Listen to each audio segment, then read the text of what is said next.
A really interesting week myself. I do some volunteer mentoring through SCORE, and Oh, one of yeah. the guys I was mentoring did not like our interaction at all, and he hung up on me after about 5 minutes. Oh, And then throughout the rest of the day and still today, I've been getting spam calls from health insurance companies who are calling to follow up on my request for health insurance. And he texted me, this Mentee guy. He's like, "Hey, enjoy all the spam calls, bastard." Yeah. what? And then he wrote me an email this morning apologizing for all of it. Like, it's the weirdest. I mean, it is not the weirdest thing that's ever happened to me, but one of the things that has stood out as far as weirdness goes in the last couple weeks. I'm also a mentor for SCORE. Oh, you are? Yeah. I just started though. So I Oh, don't have experiences like that yet. well, let me tell you, it really helps to record all your mentoring sessions because that guy, he threatened to report me to SCORE, but I recorded our whole interaction and I was nothing but courteous and kind and trying to help him. And nothing came of it. And he's banned from SCORE now. Wow. Well, But you never know where people are coming from, what's going on in their lives. And, I always say when people do things like that, it's just really more about them than it is about you. It says something about them, right? To go to that length to sign you up for insurance that you didn't want seems a little bit extreme. no, I get that. And I do tend to bring out extremes in people. And I know that. Like, I'm a very polarizing person, not on purpose, but that's sort of what I attract. Okay. People either really like me a lot or they end up hating me and suing me. I've been sued 6 times. Wow. And I've settled or won every single time. It's never gone to court.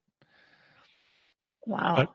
people really, I have an impact on people. And I know that. One of the reasons why I wanted to start this podcast, so I could talk about things like that, because subconsciously I am inviting that into my life. And I understand that. Hmm. And I believe that nothing is a coincidence either. So for me, I believe God has a hand in everything that happens. Some people call him a higher power, the universe. Everybody's got their own definition. And it truly doesn't matter to me how anyone defines that. But the fact remains, we all invite the things that are going on in our lives into our lives to a large extent. Yeah, somehow we do. You're right. And it's actually one of the reasons the premise of my show is actually vision with execution is reality. And the things that we invite into our lives, whether subconsciously or not, we're starting it in our heads. So if we start with positive visions and ideas, then we can much more easily create those positive things into reality. Oh, for sure. Anyway, Yeah. it's scientific. I didn't invent it. I just like talking about it.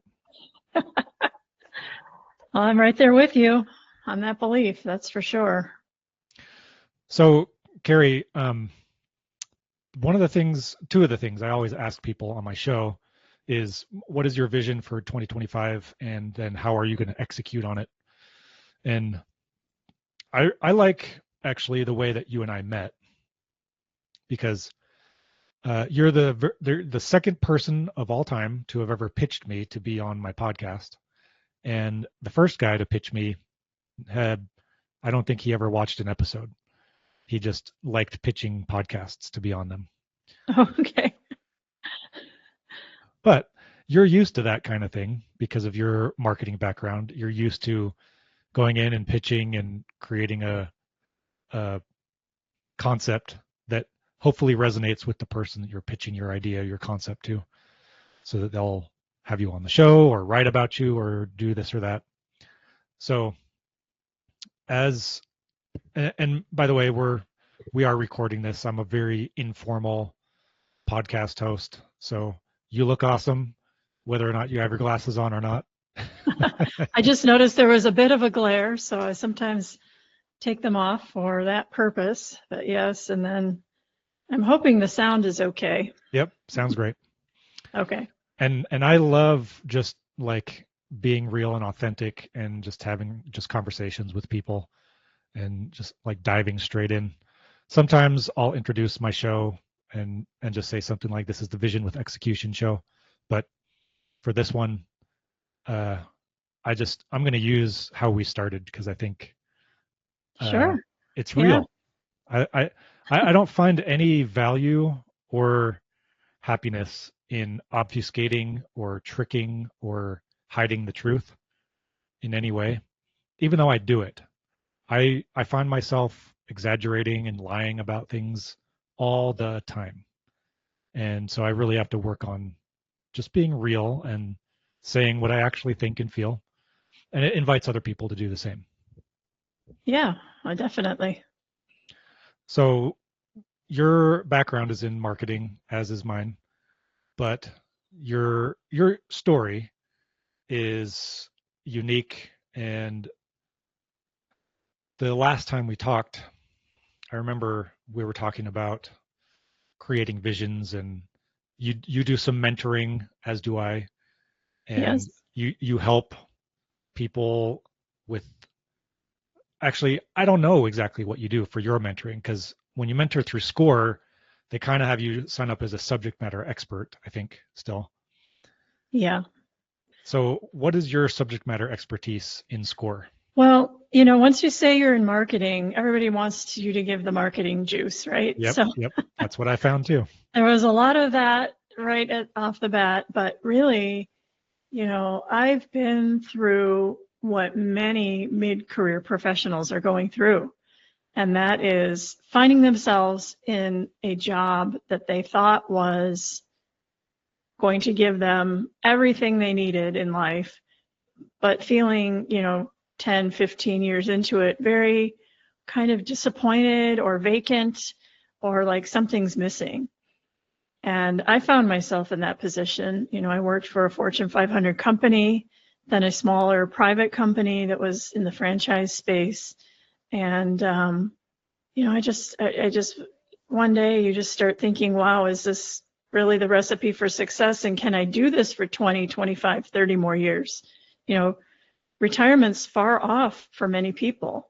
And it's difficult. So I started my own business a few years ago, and it's been successful. The way I did it was, I think maybe not that unique, but I learned a lot about the way to do it. If you want to leave your 9 to 5 job, you have to put certain things in place, and that can start years in advance. So, building a financial cushion is super important. You don't just leave the job and not have a paycheck. I So, love that. Really quickly, I want to point out something.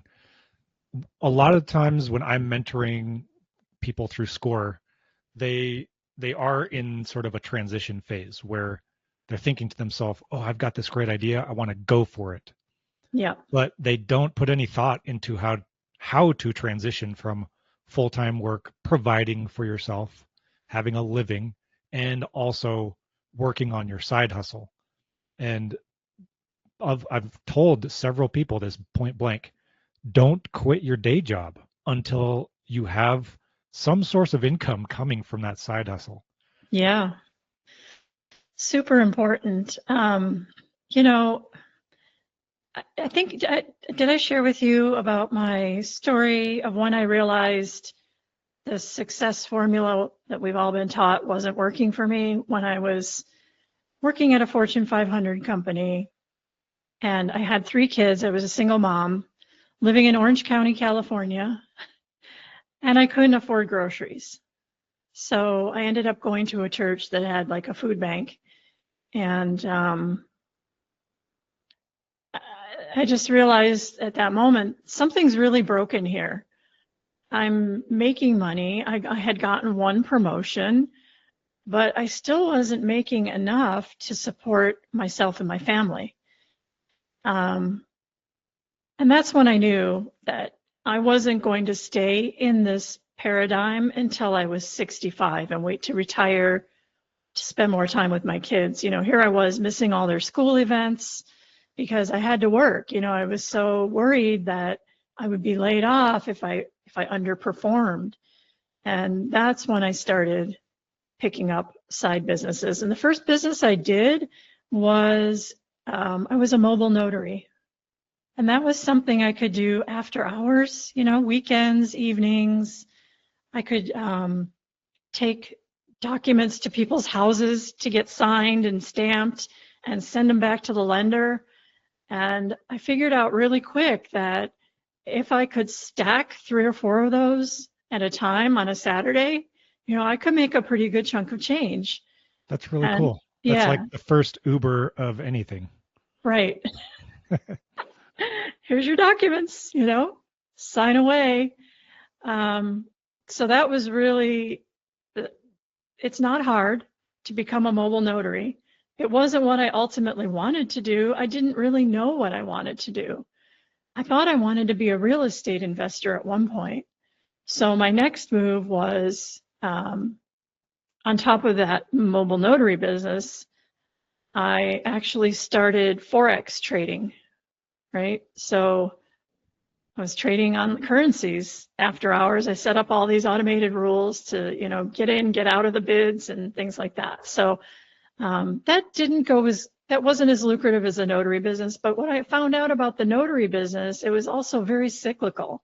So you know how it goes. There's a refinance boom, and then everybody's signing loans. Everybody's redoing their loans, remortgaging their house, and then all of a sudden that goes quiet. So I quickly discerned that the mobile notary business was not my future. So what happened next is I saved up enough money, raised my kids. This was over years. And then I bought an apartment complex in another state and became a landlord. Wow. That's awesome. Yeah. And then I had what you call cash flow or passive income. I Yep. hired a property manager, um, great guy to manage the property for me in my absence. And, those are the 2 side hustles. I didn't know ultimately when I was doing either of those that I was going to end up leaving my job and starting my own marketing business, which is what I did 2 years ago. Um, and then, even when I started my own marketing business, I didn't know how successful that would become. And that led me into doing what I'm doing today, which is helping people do the same thing as I did, which is the mentoring with SCORE. I have my own coaching business now, and I'm trying to grow that and help more people because I think it's really important for everybody to have a side hustle, I especially totally now. agree. Very much agree. I think we may have talked about this a little bit last time, but I have taught both of my kids that it's entirely possible to be successful in life without ever going to college Yeah. if you know how to do certain things. And one of those things is you can learn certain skills that will help you no matter what you're doing. And one of those is learning how to sell. That's one of the things that you have to know how to do if you want to have a side hustle. And it's a teachable, coachable skill. Anybody can learn how to sell. Yeah. And I don't know if you agree with that or not, but that's what I teach my kids all the time. And additionally, I'll just say this one other thing because I know you want to say other stuff, but I That's, teach my kids that there are 3 rules of money if you want to be wealthy and successful. The first one, never spend more than you make. The second one, always pay full tithing. And in our religion, that just means 10% of our income. But whatever that means for you and your beliefs, it's giving to charity pays off spiritually and financially. And the third rule of money is you do have to spend money to make money. Yep. Yep. That's true. Very true. And I think, today sales is some of the sales tactics we used years ago don't really resonate anymore. um, what I'm finding is sales go smoother when I'm trying to help somebody, genuinely help somebody, and coming from a place of wanting to show them how to reach their goals. So that's the way I sell mostly. What are your problems and how do we solve those problems? And let me walk with you down that path. Yeah, I had one of my podcast guests describe it as a negotiation, actually, instead of Mm, a sale. Because in a negotiation, both sides have something that they want, but you can either help each other get what you want, or one side just tries to force the other side to get what one side wants. And they call it a win-win situation. It's been described that way. But in reality, we're all negotiating all over the place for all kinds of things all the time. So if you have that sort of as your mentality, like everything is negotiable, then it makes life much more smooth because you find out what people want and then you try and help get it for them, and it usually helps you get what you want at the same time. At least that's kind of how I look at negotiations. Is there's always something I want, and there's always someone who can help me get it. I just have to figure out how I can help them get what they want in return. exactly. Yeah, I do agree with that. In the paradigm of sales, it's a bit interesting because I know a lot of people are still doing a lot of cold outreach. I'd prefer to do a little bit warmer outreach. And that's why I feel like it's so important that you use platforms that you have at your disposal, like social media platforms, especially LinkedIn. Oh I'm in the yeah. B2B service area. My clients are in the B2B service area on the marketing side. So a lot of my business is built over there on LinkedIn. I also use Substack now, which has been really great for meeting people who aren't and I don't mean to bash anybody, but the influencer space is so compressed right now on places like Instagram. It's every time you log on to somewhere like that, TikTok, Instagram, it's an influencer and it's influencer and it's influencer. There's all this energy and it seems to really buzz people up. And actually what happens is that they start kind of short circuiting in their brain. They're not sure where to go. There's too many shiny objects to chase all at once. And that makes it really hard to get sales. Because I feel like to get sales, you have to be very focused on one person, one problem, and one solution. And it's difficult when there's such a charged environment with so many things, so many options every time you go on. Yeah, so you're talking about niching down, it sounds like. Yeah, yeah. Yeah. That's a big principle for me as well. In everything, all the businesses that I'm in, I'm always trying to simplify processes and simplify products, simplify services, and figure out exactly who I'm trying to sell to as deeply as possible. And that's another principle that I find myself almost always having to mentor other side hustlers and entrepreneurs about, because they think that their product or service is good for everybody until you start to ask them questions, and then they realize it's a lot more specialized and niche than they think, and they're afraid sometimes of excluding potential sales from their product. But what I've found, the 80-20 rule kind of applies. 80% of your best clients are going to come from 20% of Yeah, your efforts and your messaging. And so focusing and niching down is always beneficial. So yeah, I agree with you. I really do want to ask you though, what is your vision for 2025? Because that's kind of the thrust of my show. Yeah, so for 2025, I want to develop some more programs for people to come together and in a group, in a community format, to start to develop their side businesses or their business idea. Usually, a lot of times side businesses will turn into their full-time business, and they can comfortably leave their regular job once they get enough confidence, enough experience, and some clients underway.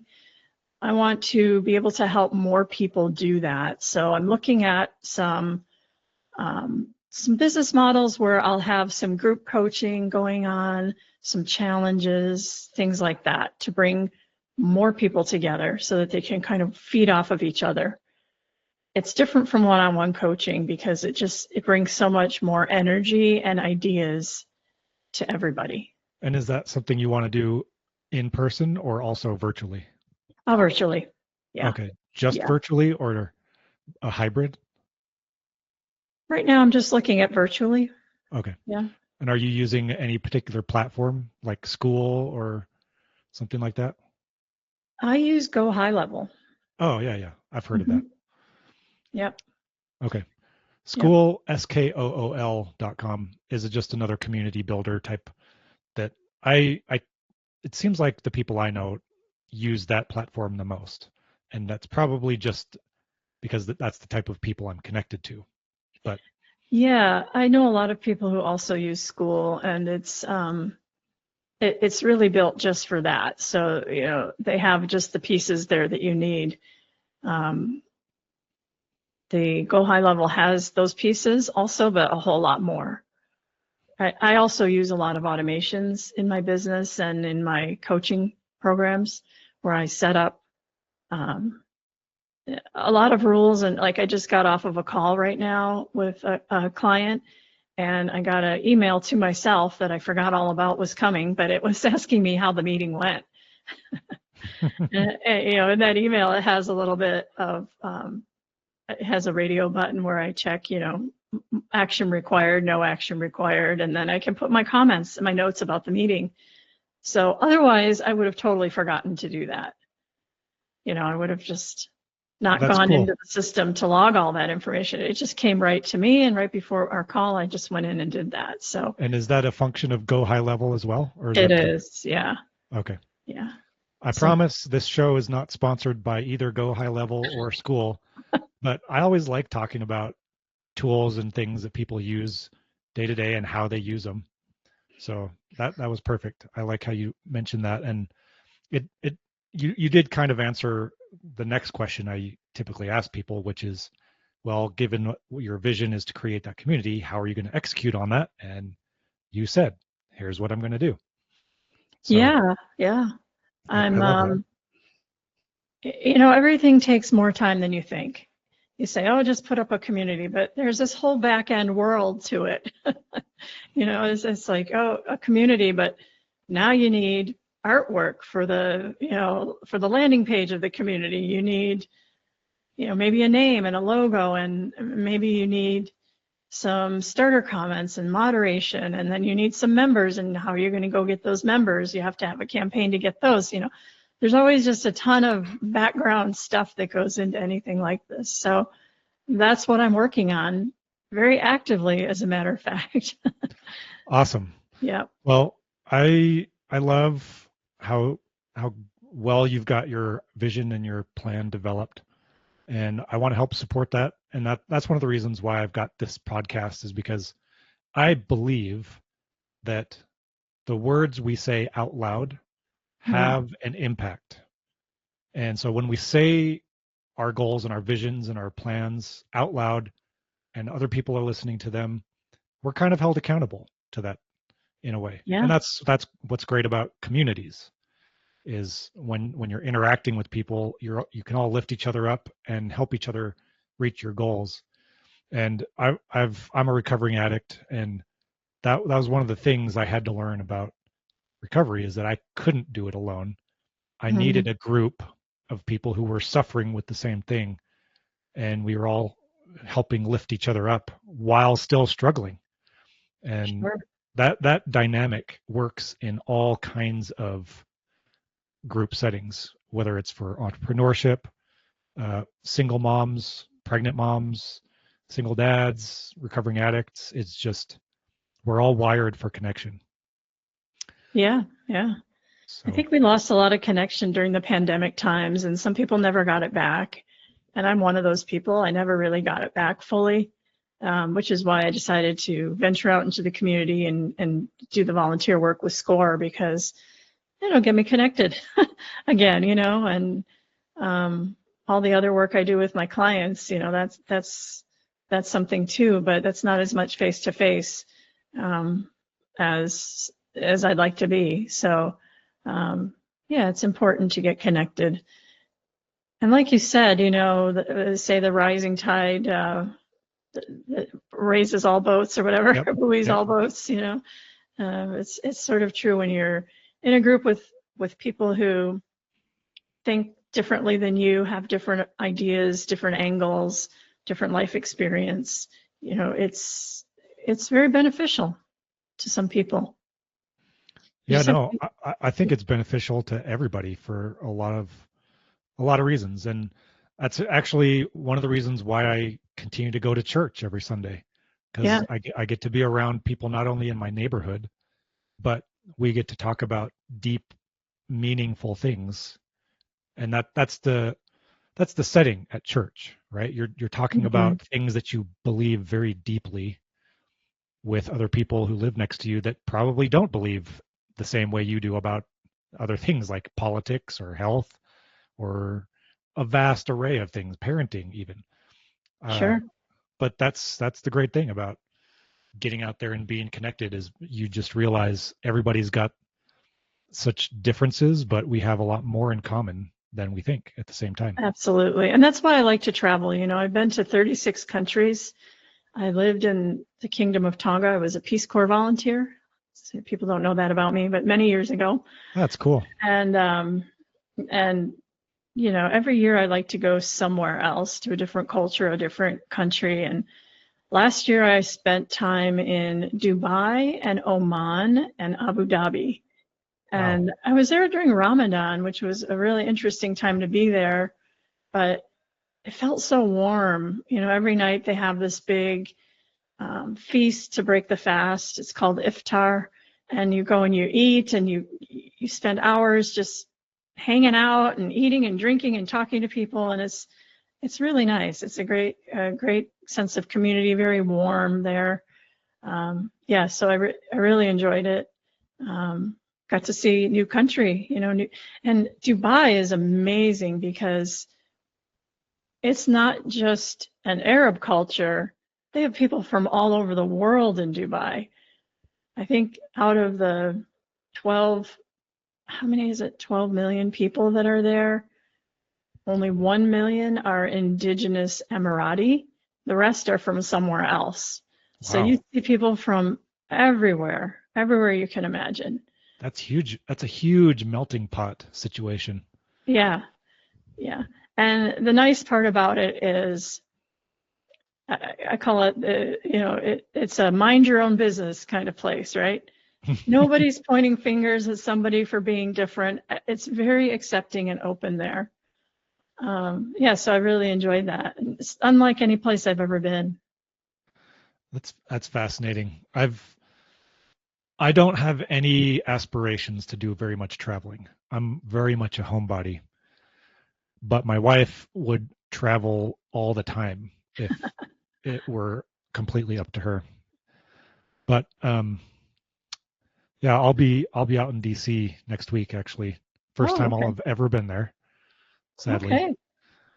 But You're going to get to do some fun things, seeing the monuments and whatnot? Or, no, no, no. It's a little bit more of a family trip. okay. Um, I'll be seeing my family, my siblings. My sister lives out near there, that area. Oh, So great. just a connecting experience. But Wonderful.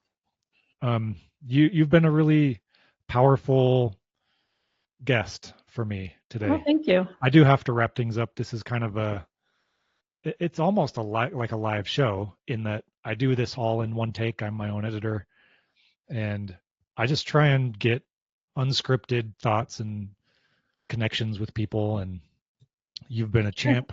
You Thank just you. you answered Yeah. everything, and you were super awesome. And you had some great thoughts. I learned some things, and that's probably my favorite part of these shows is I learn things from other people. So Oh, great. Yeah. I mean, if any of your mentees um, want to tap into any of my resources, I have a newsletter. It's just my name, carrieloranger.com is my website where people can find my newsletter. But that's where I talk about a lot of the things we discussed today about, focus and niche. And it's called a newsletter, but it's really a how-to guide on one topic that comes every Saturday and teaches people one specific thing. Sometimes I share inspirational stories in there, and there's always some learnings that can be taken from them. So that's my newsletter. It's called the 9 to Thrive newsletter, and you can easily be found on my website if you know anyone who likes that sort of thing. well, cool. I'm going to link to it in the description of the video when this goes live, and I'll put Great. it in the podcast description as well so people can find it. Awesome. All right, Adam. Well, it's been a big pleasure. Thank you for having me on, and I'm glad I reached out. Yeah, me too. And I'm just going to end the show this time Okay. in my way. So this has been the Vision with Execution show. My name's Adam Torkelson. My guest has been Carrie Loranger, and she's got the 9 to Thrive newsletter that everybody should check out. Thanks so much, Carrie.